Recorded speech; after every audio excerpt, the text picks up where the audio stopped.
Hi friends, I am Rahul. Welcome to HOA Case Lab, your place for shocking HOA cases and satisfying endings. This story starts with a view so beautiful it looked like something straight out of a luxury real estate magazine, but it ended with an HOA board learning a lesson they will never forget. Imagine waking up every morning to a private lake, golden sunlight reflecting off calm water, trees lining the shoreline like a natural frame around paradise. That was the life of a quiet lake ranch owner who invested everything into his property, not just for land value, but for peace, privacy, and a little slice of freedom. And then the HOA decided that those trees, the very trees that protected the view and privacy, were non-compliant. Bro, hearing this alone already sounds insane. That's exactly how these situations usually start. A small notice in the mailbox, a polite warning, and suddenly everything you built starts getting questioned by people who don't even live your life. What happened next didn't just protect the home, it transformed an entire neighborhood view forever, and that was only the beginning. The property sat on the edge of a quiet lake community that had grown from a handful of custom homes into a tightly regulated HOA-controlled development. The owner had purchased the lake ranch years before the area became fully organized, under the Homeowners Association. Back then, the trees along the shoreline were part of the natural landscape, untouched and mature, forming a protective barrier between the home and the open water. When he bought the property, the trees were already there, and they were one of the main reasons he chose that specific lot. The privacy was unmatched. No one could see directly into the yard from the water. No boaters drifting by could peer inside. It felt secure and peaceful. 2. As the neighborhood expanded, the HOA formed with strict architectural guidelines, landscaping standards, and property visibility rules. At first, everything seemed reasonable. Rules about paint colors, fence heights, mailbox styles, normal suburban stuff. The owner followed every requirement. He submitted paperwork when installing minor updates. He attended meetings occasionally. Though he wasn't the type to get involved in neighborhood politics, he paid dues on time and avoided conflicts. But things changed when new board members were elected. The new leadership began focusing heavily on lake aesthetics. They wanted the shoreline visible from across the water. They claimed that open views increased property values and created a more luxury resort atmosphere.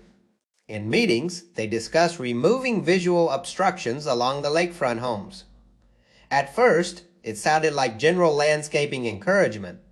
But soon, homeowners along the water began receiving notices about excessive tree coverage blocking the lake view. When the notice arrived at the ranch, it felt almost surreal. The letter stated that the trees violated a community guideline about maintaining sight lines toward the lake. It referenced obscure language about preserving communal waterfronts. Visibility? The owner read it twice. The trees were not planted recently. They were not blocking a shared pathway. They were on his private land, rooted long before the HOA even existed, hearing about it later. I couldn't believe how far these boards sometimes stretch their authority. It's wild how some associations operate like they own the land itself. The notice requested a corrective landscaping plan within 30 days. That meant either pruning heavily or removing portions of the trees to restore lake visibility. The tone was formal but clearly implied compliance. It was framed as routine enforcement. 3. The owner decided to respond calmly. He requested clarification about the specific rule being cited. He asked for documentation proving that mature, pre-existing trees were in violation. He also provided photos showing how the trees acted as a natural erosion barrier and prevented runoff into the lake. That part was important because shoreline stabilization is not just aesthetic, it impacts environmental health. The HOA replied with generic language, insisting that visual uniformity was essential. They emphasized community, harmony, and property appearance standards. But there was no mention of safety issues or environmental violations. It was purely about the view. That was the moment the situation shifted from annoying to personal. Because here's the thing, those trees weren't just decoration, they were privacy. The lake was public access. On weekends, boats passed frequently without the trees. Anyone floating by could see directly into the backyard, the patio, the windows. Removing them would turn a secluded ranch into a fishbowl. The owner attended the next HOA meeting, prepared with documentation. Instead of arguing emotionally, he presented data about property rights, grandfather clauses, and local environmental protections. He calmly explained that the trees predated the association's founding documents. Some board members seemed slightly uncomfortable, but the president remained firm. The message was clear: comply or face fines. And that's when he started thinking differently, not in a reckless way, but strategically.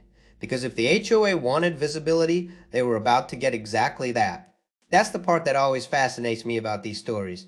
When someone thinks they're pushing around a passive homeowner, they underestimate how creative people can become under pressure. Bro, this is where things start turning. 4. The owner didn't want conflict. He didn't want lawsuits, but he also wasn't going to sacrifice his privacy without a fight. So instead of immediately cutting trees, he began researching the HOA's governing documents in detail. He looked into architectural guidelines and landscaping clauses and view preservation language. What he discovered was subtle but powerful. The documents mentioned preserving community aesthetic continuity, but they did not grant authority to remove natural, established vegetation without due process or environmental review. That detail became the foundation of what would come next. And while the board believed they had the upper hand, they had no idea that the lake ranch owner was quietly preparing a move that would change the entire dynamic of the neighborhood. Because sometimes compliance isn't about saying no, sometimes it's about understanding the rules better than the people who wrote them. And that realization marked the turning point. After the initial notices and tense exchanges, the situation stopped feeling like a simple landscaping disagreement and started turning into something far more strategic. The HOA believed the matter was straightforward. The trees blocked the lake view, the guideline encouraged visibility, and therefore compliance was expected. But what they underestimated was the lake ranch owner's patience and willingness to operate strictly within the written rules. And honestly, that's exactly how real-life HOA conflicts spiral. One side relies on pressure, while the other side starts reading every line of the governing documents like it's a legal textbook. 5. Instead of arguing further, the owner requested the complete Architectural Standards Handbook, including amendments, addendums, and recorded meeting minutes where the visibility guideline was introduced. That request alone slowed the board down. It wasn't confrontational, but it was deliberate. By asking for documentation, he shifted the tone from emotional dispute to procedural review. The board now had to justify its position with clarity rather than assumptions, and that's when small inconsistencies began appearing. The visibility guideline was written vaguely. It mentioned preserving community lake aesthetics and shared scenic continuity, but it did not define tree density thresholds, nor did it specify removal requirements for pre-existing vegetation. It also lacked any clause explicitly granting authority to mandate the removal of mature shoreline trees that predated HOA formation. That detail became important because if a rule is ambiguous, enforcement becomes complicated, especially when property rights and environmental considerations intersect. Meanwhile, the owner quietly consulted local ordinances related to shoreline management. Many lake-adjacent regions have environmental protections to prevent erosion, maintain wildlife habitats, and control runoff. Mature trees often play a crucial role in stabilizing soil near water, and removing them without review can sometimes trigger regulatory scrutiny.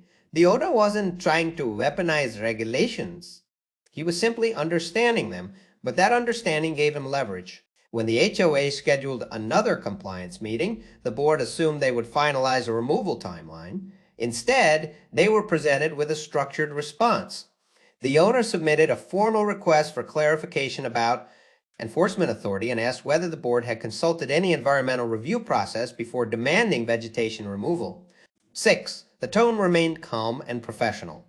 No accusations, no hostility, just documentation. And that's what made the escalation so uncomfortable for the board, because now the issue wasn't just about trees, it was about governance. Other homeowners began hearing about the dispute. In communities like this, word travels fast. People talk during walks, dock gatherings, and weekend lawn maintenance. Some neighbors quietly expressed concern. They liked the trees, they valued the privacy buffer, and they worried that forcing removal would change the character of the shoreline for everyone. The board, sensing growing attention, doubled down. They issued a formal compliance deadline with a potential fine schedule attached, and the language was firm, but the owner responded by submitting a revised landscaping concept, one that complied with all height and aesthetic requirements while preserving privacy. Instead of arguing against the visibility goal, he proposed a solution that met the written standards without removing established vegetation. That move was subtle but brilliant. By offering an alternative compliant design, he forced the board into a decision. If they rejected it, they would need to explain why a fully compliant plan was insufficient. If they approved it, they would lose leverage over the tree removal demand. Either way, the owner remained within guidelines. This is where things started shifting from a defensive strategy to quiet preparation. While paperwork moved through review channels, the owner began consulting licensed landscape designers and contractors to understand what modifications would be possible under HOA standards. He studied material requirements, fence limitations, setback rules, and structural allowances. The key wasn't to create something dramatic. It was to create something that fit perfectly inside the rulebook. 7. The HOA had unintentionally created the conditions for escalation by insisting on visibility without anticipating creative compliance. And that's something I've seen in many property disputes when rules are enforced rigidly without anticipating interpretation. The outcome often surprises the enforcers. At this stage, tensions rose further because deadlines approached. The board issued reminder notices emphasizing potential penalties. However, instead of reacting emotionally, the owner documented every interaction. Copies of letters were stored, emails were archived, meeting notes were recorded. It wasn't the paranoia, it was preparation. Then came the turning point within the escalation phase. During a board review session, it became apparent that if the HOA attempted to physically remove trees without proper authorization, they could expose themselves to liability for damages or environmental violation claims. That realization changed the atmosphere. Suddenly, the board members were no longer just discussing aesthetics, they were discussing potential legal exposure. The lake ranch owner never threatened lawsuits. He didn't need to. The paperwork alone created uncertainty, and uncertainty is powerful in governance conflicts. It slows decisions, it encourages caution, it forces review. So while the HOA expected compliance to happen quietly, they instead found themselves navigating procedural complexity, and through all of it, the owner remained calm, consistent, and strictly rule-based.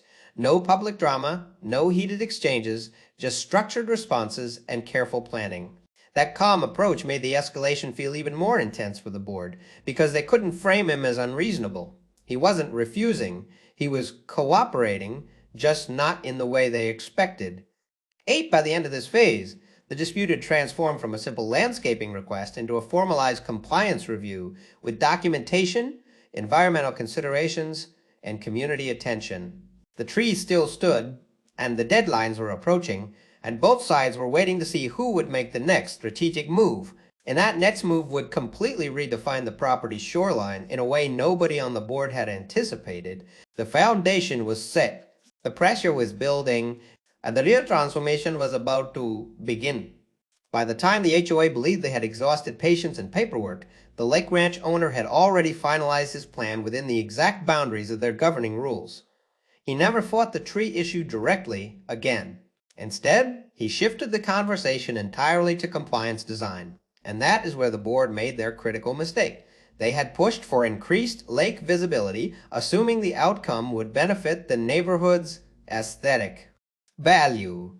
What they did not anticipate was that strict rule adherence could produce results far different from casual interpretation. The owner submitted a fully compliant shoreline improvement proposal. It included professionally engineered privacy structures that met height limitations, color standards, setback requirements, and material guidelines. Every detail referenced specific sections of the architectural handbook. No wording was ignored, no rule was stretched, the application was clear, organized, and impossible to reject on subjective grounds. When the board reviewed the documents, they realized something uncomfortable.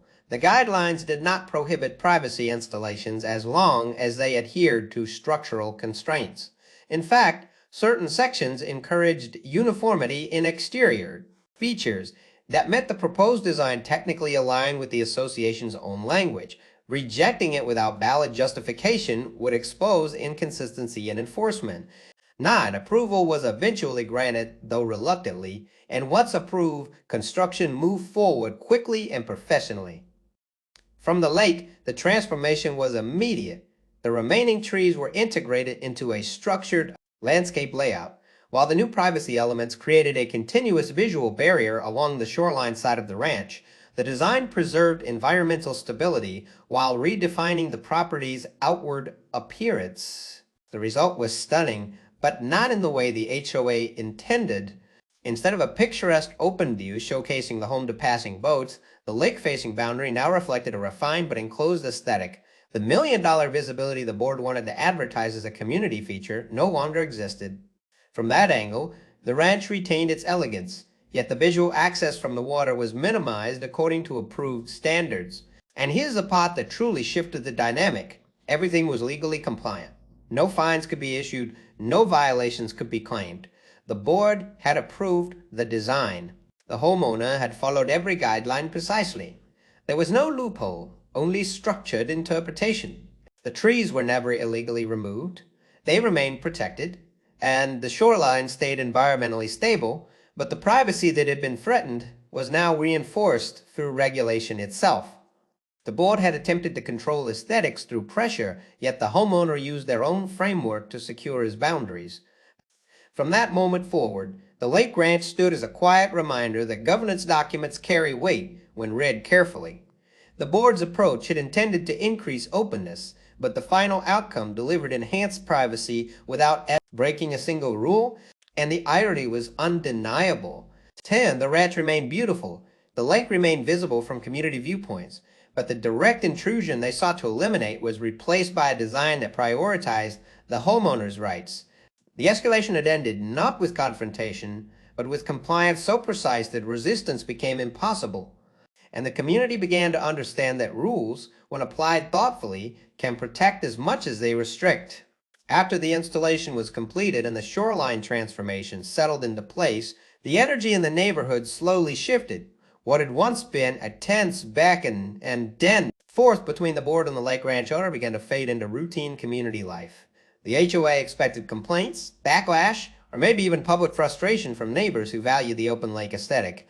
Instead, something unexpected happened. The reaction was mixed, but largely respectful. Some residents admitted privately that they appreciated the enhanced privacy and clean design. Others remained neutral, recognizing that the owner had followed every guideline precisely, and that realization mattered. The board, on the other hand, faced a quiet internal reflection. Their original intention had been to standardize the shoreline view for community appeal.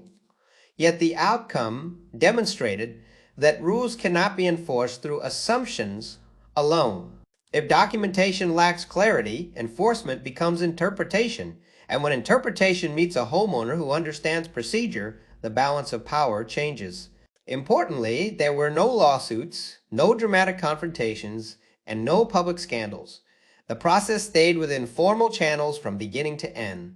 That alone prevented escalation into legal battles that could have cost both sides time and money. In many HOA disputes, emotions trigger unnecessary conflict. But here, structure replaced emotion. That difference prevented long-term damage to the community atmosphere. 11. Over the following weeks, the board reviewed its governing documents more carefully. Discussions emerged about clarifying the shoreline visibility language to avoid future ambiguity. Whether they realized it or not, the Lake Ranch situation became a case study in how vague wording can lead to unintended outcomes. Policies were meant to enhance aesthetics, but they must also respect established property rights and environmental factors. Meanwhile, the homeowner returned to normal life. The trees continued to thrive, the shoreline remained stable, the privacy structure blended into the landscape as designed. From inside the property, peace was restored. From the lake, The home maintained elegance without unnecessary exposure. The transformation was complete, and it stood as a functional example of strategic compliance rather than defiance. Over time, neighbors stopped discussing the dispute. It became part of community history, not as a scandal, but as a lesson. The ranch did not look rebellious. It did not appear hostile. It simply looked intentional, and that was the key difference. When actions are grounded in rules rather than reaction, they tend to endure. The board eventually moved on to other projects, focusing on maintenance plans and community improvements. The tension that once filled meetings gradually dissolved. While opinions differed about the situation, the outcome was undeniable.